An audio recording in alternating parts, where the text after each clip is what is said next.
പ്രോഫിറ്റ്സുമായിട്ട്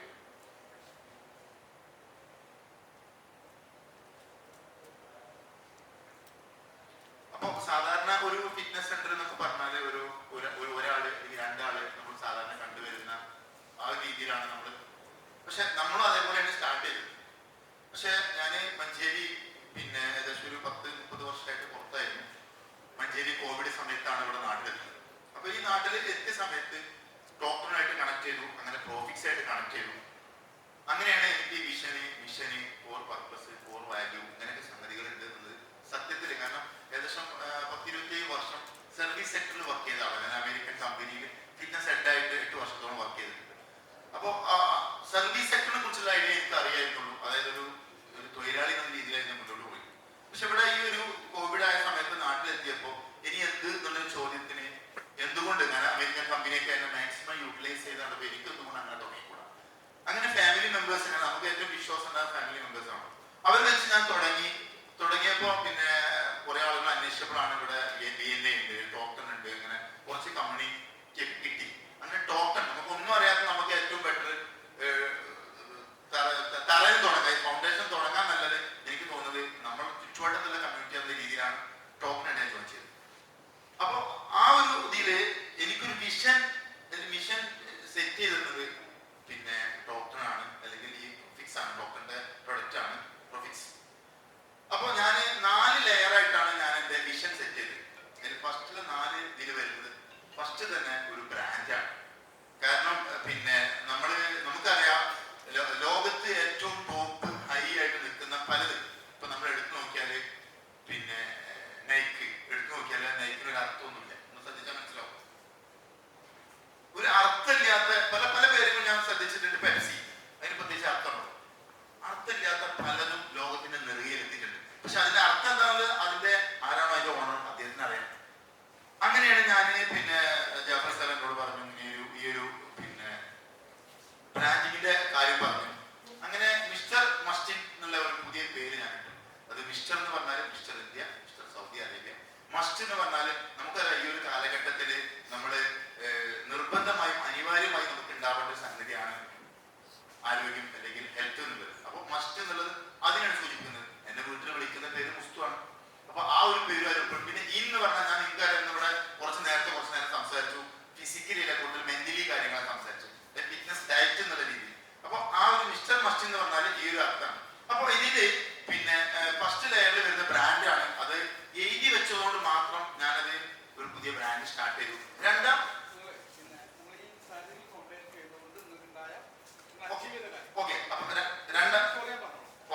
ശരി, അച്ചീവ് ചെയ്ത കാര്യങ്ങൾ. രണ്ടാമത്തെ കാര്യം അതില് പറയുന്നത് ഒരു അക്കാഡമി, ഒരു ഫിറ്റ്നസ് അക്കാഡമി ഞാൻ സ്റ്റാർട്ട് ചെയ്തു. കാരണം എനിക്ക് വേൾഡിലേക്ക് എത്തണം എന്നുണ്ടെങ്കിൽ ഒരുപാട് ആളുകൾ ഹെൽത്തി ആക്കണമെങ്കിൽ ഒരുപാട് ട്രെയിനേഴ്സിനെ ക്രിയേറ്റ് ചെയ്യണം. ഇങ്ങനെ അക്കാഡമി സ്റ്റാർട്ട് ചെയ്തു. അതുകൊണ്ട് സർട്ടിഫിക്കേഷൻ സ്റ്റാർട്ട് ചെയ്തിട്ടുണ്ട്. മൂന്നാമത്തെ കാര്യം എന്ന് പറഞ്ഞാൽ ഞാൻ മിസ്റ്റർ ഇന്ത്യ ആയ സമയത്ത് എന്റെ ഫാറ്റ് പെർസെന്റേജ് വെറും 3% ഇപ്പോ കുറച്ചും നാൾ മുന്നേ അത് 35% വരെയായി. കാരണം എന്റെ ലക്ഷ്യം മിസ്റ്റർ ഇന്ത്യ ആവാന്നുള്ള ആയതുകൊണ്ട് തന്നെ ഞാനത് വിട്ട് 35% എത്തി. അത് ഞാൻ ഫാറ്റ് പെർസെന്റേജ് ഇപ്പോൾ 20% എത്തിച്ചു. ഇനി ഈ ഒരു ജനുവരി ആവുന്നതോടുകൂടി അത് 15% എത്തണം. എന്നിട്ടൊരു മിസ്റ്റർ വേൾഡ് ആവണമെന്നുള്ള ഒരു ഇത് ഞാൻ ക്രിയേറ്റ് ചെയ്തിട്ടുണ്ട്. അടുത്തത് എന്ന് പറഞ്ഞാൽ ഒരു പ്രീമിയം കാറാണ്. ഞാനിവിടെ വരുമ്പോ എനിക്ക് തോന്നുന്നത് സ്റ്റാർട്ടിങ് ഇൻഡിക്കൊക്കെ ആയിരുന്നു, അൾട്ടോ ആയിരുന്നു, ആദ്യം മാരുതി 800 ഇങ്ങനെ വന്ന് ഹോണ്ട സിറ്റി ആയി. ഇപ്പൊ ഞാനൊരു പ്രീമിയം കാർ, അത് ഞാൻ എന്റെ ആ ഒരു സാറ് പറഞ്ഞ പോലെ ആ ഒരു വിഷൻ കാർഡ് സെറ്റ് ചെയ്തുകൊണ്ട് മാത്രമാണ് കഴിഞ്ഞ ജനുവരിയിൽ ഞാനൊരു ബെൻസ് E20 അച്ചീവ് ചെയ്തു. അപ്പോ ഇതൊക്കെ ഈ ഒരു സത്യത്തില് ഇത് ഇങ്ങനെ ഒരു വിഷൻ ഇല്ലാന്നെങ്കിൽ ഒരിക്കലും എനിക്ക് നേടാൻ പറ്റില്ല. അപ്പൊ ഞാൻ പറഞ്ഞു 3 ലെയറായിരുന്നു. അതിൽ ഫസ്റ്റിലെ 4 ഞാൻ അച്ചീവ് ചെയ്ത് കഴിഞ്ഞു.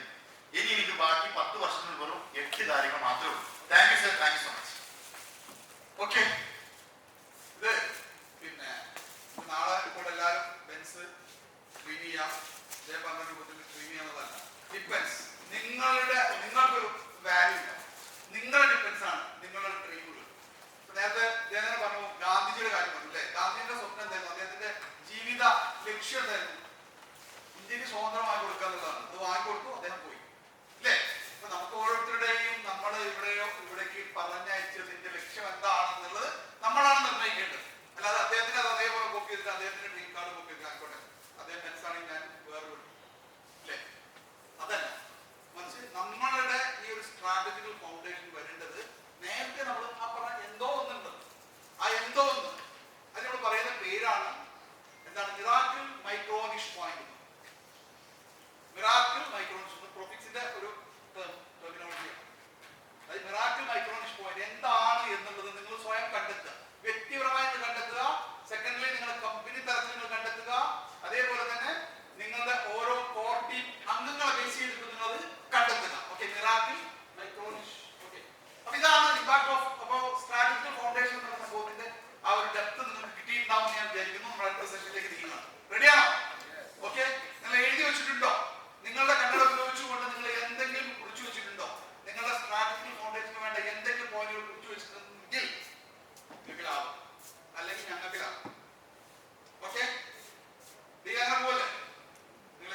100 ഇരട്ടി സാധനം ഞാൻ എഴുതി വെച്ച സാധനമുണ്ട്, PDF ആയിട്ട് എൻ്റെ കയ്യിലുണ്ട്. പുസ്തകമാക്കാൻ പറ്റുന്ന സാധനമുണ്ട്. ആർക്ക് വേണമെങ്കിലും ജസ്റ്റ് ഒന്ന് വാട്സപ്പ് ചെയ്താൽ ഞാൻ അയച്ചു. ഓക്കെ, അതിനൊരു വിലയില്ലാത്ത കാലത്താണ് നമ്മൾ ജീവിക്കുന്നത്. ദയവായ ഇൻഫർമേഷൻസിന് ഒരു വിലയില്ലാത്തൊരു കാലത്താണ് നമ്മൾ ജീവിക്കുന്നത്. പിന്നത്തെ ഇൻഫർമേഷനിൽ ഒരു കാര്യമില്ല. അതിന്റെ സാധാരണ ട്രെയിനിങ് പ്രോഗ്രാമിലൊക്കെ പോയാൽ നിങ്ങൾക്ക് അത് കിട്ടാറുണ്ട്. അത് നിങ്ങൾ പ്രൊഫിക്സിലേക്ക് വരേണ്ടതില്ല. നെക്സ്റ്റ് പ്രൊഫിക്സിലേക്ക് വരുമ്പോഴും ഇതിന്റെ നെക്സ്റ്റ് ലെവൽ ചെയ്യാനായിട്ട് മാത്രം വന്നാൽ മതി. ഇപ്പൊ നിങ്ങൾ 0 ആണ് എഴുതിയെങ്കിൽ അടുത്ത പ്രൊഫിക്സിൽ വരുമ്പോൾ അത് 5 ആക്കണം, 6 ആക്കണം. ശരിയല്ലേ നിഹാ? അല്ലേ? വ്യത്യാസമുണ്ടോ കഴിഞ്ഞ പ്രൊഫിക്സും ഈ പ്രൊഫിക്സും തമ്മിൽ ഉണ്ടോ? ഇല്ലേ? നിനക്ക് വ്യത്യാസം ഉണ്ടോ? വെച്ചാൽ പ്രൊഫിക്സിൽ വ്യത്യാസമുണ്ടോന്നല്ല, വ്യത്യാസം ഉണ്ടോ? ലിബർട്ടിയിൽ മാറ്റം സംഭവിച്ചിട്ടുണ്ടോ? ഓക്കെ. അതിപ്പോ ഞാൻ കഴിഞ്ഞ ദിവസം പറയട്ടെ, ഇദ്ദേഹത്തിന് ജ്യേഷ്ഠനുണ്ട് ഡോക്ടർ നിഹാൽ. അദ്ദേഹം കണ്ടെന്ന് മുതലേ അദ്ദേഹം ഒരു പുസ്തകം എഴുതി ഡോക്ടറിനെ കുറിച്ചു. അദ്ദേഹം ഡോക്ടറിലൂടെ എന്താ എങ്ങനെയാണ് ഒരു പിന്നെ അദ്ദേഹത്തിന്റെ ലിബർട്ടി ഡെന്റൽ ക്ലിനിക് അദ്ദേഹത്തിന്റെ ബിസിനസിനെ മാറ്റി എഴുതിയ ചരിത്രം എന്നുള്ള പുസ്തകം അന്ന് മുതൽ എന്നോട് പറയുന്നതാണ്. എനിക്കിത് റിലീസ് ചെയ്യാൻ വേണ്ടിയിട്ട് യൂസുഫിൽ നിന്ന് അത് അദ്ദേഹത്തിന്റെ സ്ട്രോങ് ആഗ്രഹമായിട്ട് കുറിച്ചു. കഴിഞ്ഞ കാലിക്കറ്റില് ലുലു ഉദ്ഘാടന സമയത്ത് നിഹാലും അടക്കം ആ പുസ്തകം അദ്ദേഹത്തിന് MA യൂസുഫലിക്ക് കൊടുക്കുന്ന ഒരു രംഗം അദ്ദേഹത്തിന്റെ സ്വപ്നം യാഥാർത്ഥ്യമാവാൻ ആ ഒരു സ്ട്രാറ്റജിക്കൽ ഫൗണ്ടേഷൻ തന്നെയാണ് കാരണം. ഒരു സംശയമില്ല. ഓക്കെ, ശരിയല്ലേ? അല്ലേ? Okay, great. നെക്സ്റ്റ്. അപ്പൊ നമുക്ക് ചോദിച്ച് പോവാം. അല്ലേ? ചോദിച്ച് പോവാം അല്ലേ? വഴി ചോദിച്ച് പോവാം. Okay, next. ഞാനിത് ഇടാനൊരു കാരണം അതാ മറന്നുപോയി. ചോദിച്ച് പോകാൻ സിനിമയിലെ ഒരു ഡയലോഗാണ് അല്ലേ? ഏത് സിനിമയുടെ ഡയലോഗാണ്? അയാൾ കഥ എഴുതുകയാണ് അല്ലേ? ഒരു പക്ഷെ ആ സാധനം ഇന്നത്തെ കാലത്തും ആളുകൾ ഈ വേർഡ് ഉപയോഗിക്കുന്നുണ്ട്. ചോദിച്ച് പോകാന്നുള്ളത് പലപ്പോഴും ട്രോളായിട്ടൊക്കെ ഉപയോഗിക്കുന്നത്. സാധനം ഹിറ്റായി എന്നർത്ഥം. അതെങ്ങനെ ഹിറ്റായി? അത് ഇതുമായിട്ടൊരു ബന്ധമുണ്ട്. അതായത് ഈ സ്ട്രാറ്റജി ഫൗണ്ടേഷൻ എന്ന് പറഞ്ഞാൽ സ്ക്രിപ്റ്റ് ഓഫ് യുവർ ബിസിനസ് ആണ്. നിങ്ങളുടെ ബിസിനസിന്റെ സ്ക്രിപ്റ്റ് ആണ്. ഈ പറഞ്ഞ് ചോദിച്ചു പോകാന്നുള്ള സാധനം യാദൃശികമായിട്ട് മോഹൻലാലിന് പറയാൻ തോന്നിയതാണ് അല്ലേ? ആ സിനിമയില് യാദൃശികമായിട്ട് മോഹൻലാലിന് ആയിക്കോട്ടെ എന്നാ ചോദിച്ചു പോകാന്നുള്ള സാധനം സ്ക്രിപ്റ്റിലുള്ളതാണ് അല്ലേ? സ്ക്രിപ്റ്റിലുള്ളതാണ്. ഈ സ്ക്രിപ്റ്റിൽ ഇല്ലാത്ത സാധനം വരാനുണ്ട്. പക്ഷെ അത് ആ സ്ക്രിപ്റ്റ് എഴുതിയതുകൊണ്ട് മാത്രം ജനിച്ചതാണ് അല്ലെ? അതേപോലെ നിങ്ങളുടെ ബിസിനസിന്റെ സ്ക്രിപ്റ്റ് നിങ്ങൾ എഴുതുമ്പോഴാണ് ഇതേപോലെ മൈക്രോ നിഷ് പോയിന്റുകൾ തിരിക്കൂ. ഓക്കെ, അപ്പൊ അതുകൊണ്ടാണ് ഞാൻ ചോദിച്ചു പോകാനുള്ള ആ പദം അവിടെ കൊണ്ടുവരാനുള്ള കാരണം അതാണ്. Okay, next.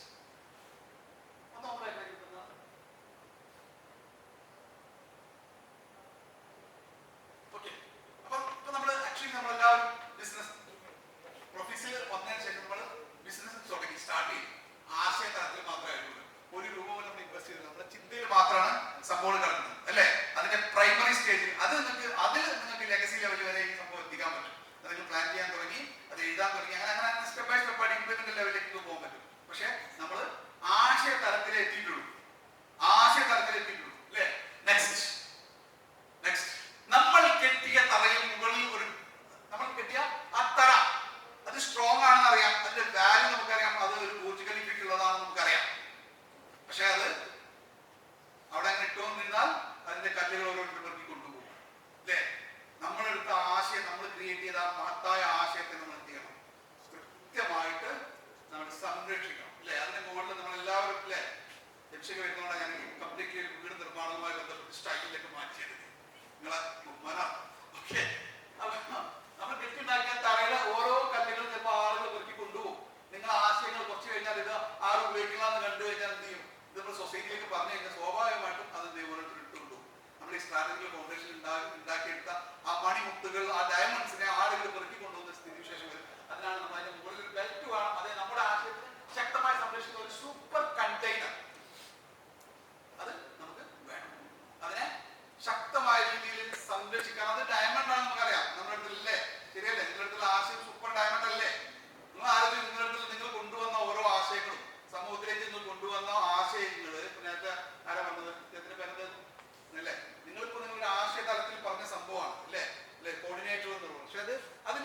ഡെവലപ്പ് ചെയ്ത് ഈ രൂപത്തിൽ ഒരു സ്ട്രാറ്റജിക് ഫൗണ്ടേഷൻ ബുക്കാക്കി നിങ്ങൾ മാറ്റിക്കഴിഞ്ഞാൽ ഇതിന്റെ കംപ്ലീറ്റ് തലങ്ങളും അതിന്റെ സ്ക്രിപ്റ്റുകൾ എഴുതി കഴിഞ്ഞാൽ അതൊരു വാല്യുബിൾ ആയിട്ട് മുതലാണ്.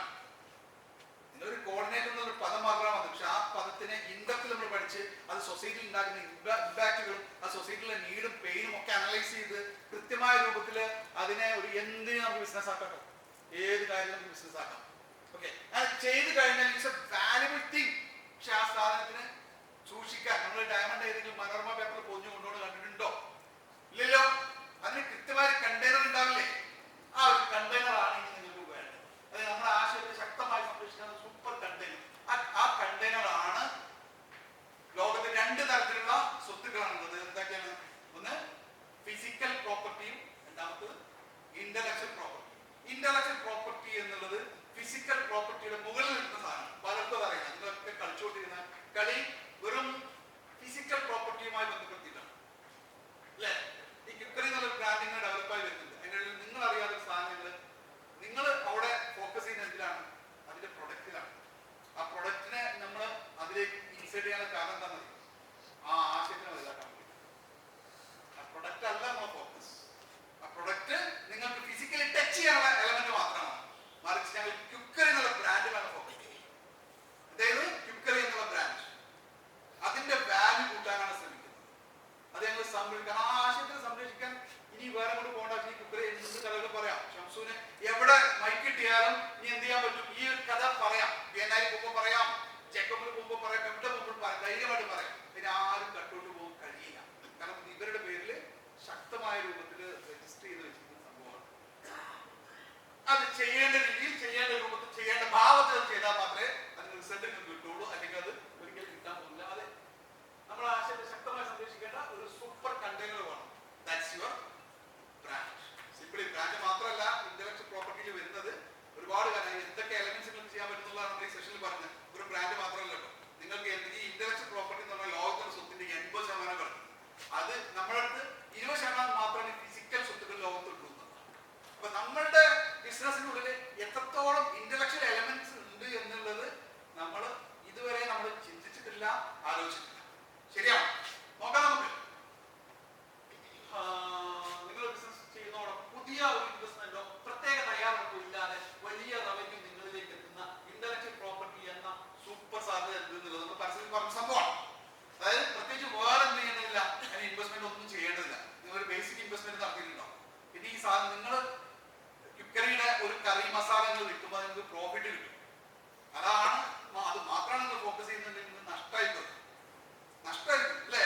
ശരിയല്ലേ? ഒരു സാധനം പ്രൊഡക്റ്റിന്റെ പ്രോഫിറ്റ് വെച്ചിട്ട് ആ സാധനത്തിനെ സക്സസ്ഫുൾ ആക്കി എടുക്കുന്ന എളുപ്പമാണ് സാർ. നല്ല റിസ്ക് ഉണ്ട് അല്ലേ? ഓരോ മാർക്കറ്റിൽ കഥ പറഞ്ഞിട്ടുണ്ട് അല്ലേ? ടോപ്പി എന്ന് പറയുന്ന ബ്രാൻഡാണ്. ടോപ്പിയുടെ പിന്നെ ഏതോ ഒരു പ്രൊഡക്റ്റ് ഒരു ക്വാളിറ്റി ചിന്തകളോട് അദ്ദേഹം പിൻവലിക്കേണ്ടി വന്ന ഒരു കഥ എന്നോട് പറഞ്ഞു. അതായത് അതിന്റെ എത്തിക്സ് അനുസരിച്ച് ആ സാധനങ്ങൾ തുടരാൻ ആൾക്ക് കഴിയില്ല. ആളുടെ എത്തിക്സ് വാല്യൂ. അതുകൊണ്ട് എന്ത് ചെയ്തു? അവിടെ നമ്മൾ നഷ്ടം സഹിച്ചു. പക്ഷെ ആ നഷ്ടം എന്തായിരുന്നു? ആ സഹിച്ച നഷ്ടം ടോപ്പി എന്ന ബ്രാൻഡിലേക്ക് ഇൻവെസ്റ്റ്മെന്റ് ആയിരുന്നു. ശരിയല്ലേ? ഓക്കെ. അപ്പൊ അതേപോലെ ഒരുപാട് കഥകൾ നിങ്ങൾക്ക് പറയാനുണ്ടാവും. ഈ ഒരു രംഗത്ത് നിങ്ങൾ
എന്തെങ്കിലും IP സാധ്യതകൾ ഉണ്ടോ എന്ന് ചെക്ക് ചെയ്തിട്ടുണ്ടോ? ചെക്ക് ചെയ്ത് ചിന്തിച്ചിട്ടുണ്ടെങ്കിൽ നിങ്ങൾക്ക് അതിനെപ്പറ്റി ചിന്ത വന്നിട്ടുണ്ടെങ്കിൽ നിങ്ങൾക്ക് 0 മുതൽ 1 വരെ മാർക്ക് ഇടാം. അത് എസ്റ്റാബ്ലിഷ് ചെയ്തിട്ടുണ്ടെങ്കിൽ ഒരുപാട് സാധ്യതകളുണ്ട് കേട്ടോ. ഒരുപാട് ഓരോന്നും ഡിഫറെന്റ് ആയിട്ട് എടുത്തു കഴിഞ്ഞാൽ ഒരുപാട് IP സാധ്യതകൾ. ഇപ്പൊ നിങ്ങൾ ഒരുപാട് ക്ലാസ്സുകൾ കൊടുക്കുന്നില്ലേ, റെക്കോർഡ് ചെയ്യുന്നില്ലേ? ആ ക്ലാസ്സുകളൊക്കെ ഇന്റലക്ച്വൽ പ്രോപ്പർട്ടികളാണ്. നാളെ ചെയ്തു കൊടുക്കുന്ന ക്ലാസ്സുകൾ, നിങ്ങൾ പറയുന്ന ആശയങ്ങൾ, ഇതെല്ലാം ഇവരുടെ ഈ ആശയം, ഇവർ കണ്ടെത്തിയ ആശയം അത് മറ്റൊരാളിൽ അത് കവർന്നുകൊണ്ടാകാതിരിക്കാൻ വേണ്ടി ഇവരിത് പ്ലാൻ ചെയ്തു. അതേപോലെ ഒരുപാട് ഇന്റലക്ച്വൽ പ്രോപ്പർട്ടികൾ ഒന്നും മാത്രം ആവണമെന്നില്ല, ഒരുപാട് ഇന്റലക്ച്വൽ പ്രോപ്പർട്ടികൾ സെലക്ട് ചെയ്യാൻ പറ്റും അല്ലേ? അതിന് പവർ എത്ര ഉണ്ടെന്നുള്ള നമ്മള് ബ്രാൻഡ് നമ്മളെ പിന്നെ ഫാഷൻ അറിയാം അല്ലേ? ഒരു ബ്രാൻഡ് ചെയ്തപ്പോ അതിന് വന്ന എത്രത്തോളം അത് ഗ്ലോബൽ ലെവൽ ആളുകൾ ശ്രദ്ധിക്കുന്നുണ്ടെന്നുള്ളതിന്റെ ഏറ്റവും നല്ല എക്സാമ്പിൾ ആണ്. ഓക്കെ, ജസ്റ്റ് ബ്രാൻഡ് സ്റ്റാർട്ട് ചെയ്തിട്ടുള്ളൂ, ആളോട് മുട്ടാൻ വന്നത് ലോകത്തിലെ നമ്പർ 1 ബ്രാൻഡാണ്. ശരിയല്ലേ? ശരിയല്ലേ? അതിന്റെ പവർ എത്രത്തോളം ഉണ്ട് എന്നുള്ളത് നമുക്ക് മനസ്സിലാവും. നമ്മൾ ഒരാൾക്ക് എതിരാളിയായിട്ട് ഫീൽ ചെയ്യുന്നുണ്ട് എങ്കിൽ നമ്മൾ വളരുന്നുണ്ട് എന്നുള്ളതാണ് അർത്ഥം. നമ്മൾ ആരും മൈൻഡ് ചെയ്യുന്നില്ലെങ്കിൽ നമ്മൾ ഒന്നും ചെയ്യുന്നില്ല എന്നാണ് അർത്ഥം. അപ്പൊ ഒരു ബ്രാൻഡ് നമ്മൾ ക്രിയേറ്റ് ചെയ്ത് ദിവസങ്ങൾക്കുള്ളിൽ തന്നെ നമുക്ക് ഇത്തരത്തിലുള്ള സ്ട്രൈക്കുകൾ, ഈ രീതിയിലുള്ള അറ്റാക്കുകൾ വരുന്നുണ്ടെങ്കിൽ ഇറ്റ്സ് എ പവർഫുൾ ടൂൾ എന്നുള്ളതാണ് അതിന്റെ അർത്ഥം. നമുക്ക് നമ്മൾ IP പോസിബിലിറ്റി അനാലിസിസ് സ്കോർ നമ്മൾ ചെയ്യണം. എന്തൊക്കെ സാധ്യതകൾ ഉണ്ട് എന്നുള്ളത് നമ്മൾ തുടങ്ങിയ ആ സാധ്യത മാത്രമല്ല, അപ്പുറത്തേക്ക് സാധ്യതകളുണ്ട്. ക്രൈറ്റീരിയ ബേസ്ഡ് IP സ്കോർ നിങ്ങൾ ചെയ്ത സംഭവങ്ങൾ നമുക്ക് പിന്നെ ഒരാളെ സംബന്ധിച്ചിടത്തോളം ഒരാൾക്ക് ഒരു IP ബ്രാൻഡ് അല്ലെങ്കിൽ ട്രേഡ് മാർക്ക് രജിസ്ട്രേഷൻ കിട്ടാൻ വളരെ സിമ്പിൾ ആയിട്ട് കാര്യമാണ്. പക്ഷെ ട്രേഡ് മാർക്ക് രജിസ്ട്രേഷൻ കിട്ടിയതുകൊണ്ട് അതൊരു IP ബ്രാൻഡ് ആവുമെന്ന് ഒരാളും കാണേണ്ടതില്ല. TMO RO വന്നു എന്നുള്ളതുകൊണ്ട് ഒരിക്കലും IP ആവില്ല. IP ആവുന്നത് ആ TM രജിസ്ട്രേഷൻ മുമ്പുള്ള പ്രോസസ്സിലാണ് IP ആയിട്ട് മാറും. ഓക്കെ, അപ്പൊ അത് വളരെ ഇമ്പോർട്ടന്റ് ആയിട്ട് കാര്യം. ആ സ്കോർ നിങ്ങളൊന്ന് ചെക്ക് ചെയ്യണം. നിങ്ങളുടെ IP ക്രൈറ്റീരിയ ഓക്കെ ആണോ എന്നുള്ളത്, ലീഗൽ സ്റ്റെബിലിറ്റി ചെക്ക് ചെയ്യണം. IP based market positioning score നിങ്ങൾ നോക്കണം. നിങ്ങളുടെ മാർക്കറ്റ് പൊസിഷനിങ് സ്കോർ, അതായത് IP ലെവലിൽ നിങ്ങൾക്ക് എത്രത്തോളം സ്കോർ ഇടാൻ പറ്റുന്നത്. ഒരുപാട് ചില കാര്യങ്ങൾ വരുന്നുണ്ട്.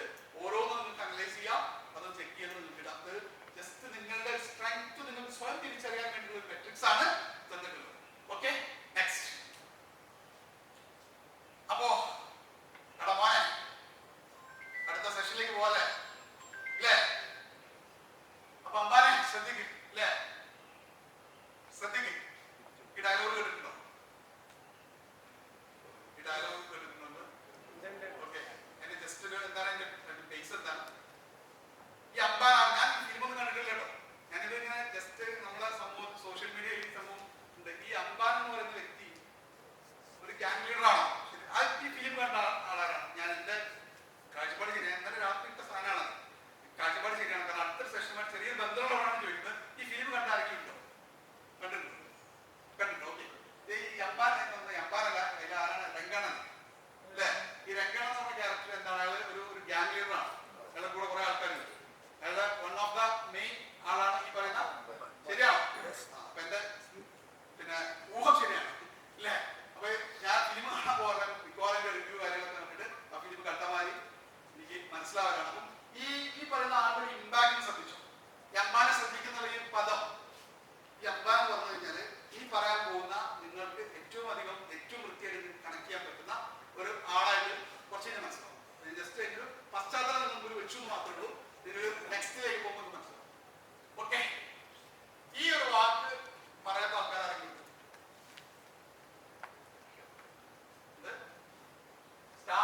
സ്റ്റാഫാണ്. സ്റ്റാഫ് എന്ത് ചെയ്യുന്നില്ല അല്ലേ?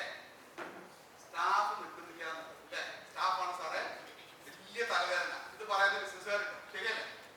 സ്റ്റാഫ് ഉണ്ടാക്കുന്ന തലവേദന ഇല്ലാത്ത ആൾക്കാരുണ്ടോ?